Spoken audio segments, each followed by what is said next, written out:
I am looking at Mr. Williams' book about the Prophet and it has disturbed me. My heart is burned to cinders to see his prejudices and unfairness.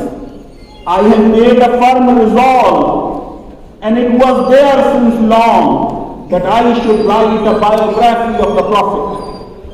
I don't care if all my money is spent and I am reduced to beggary on the day of judgment. When asked to present myself, I will be introduced as one who died in beggary in the name of his ancestor Muhammad.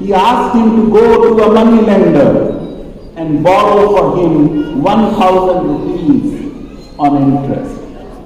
And he also tells Mehdi Hasan that he has arranged to sell his books, his other possessions, including the utensils in the house, for raising 1,000 rupees. My dreams and sleep are taken away by this book.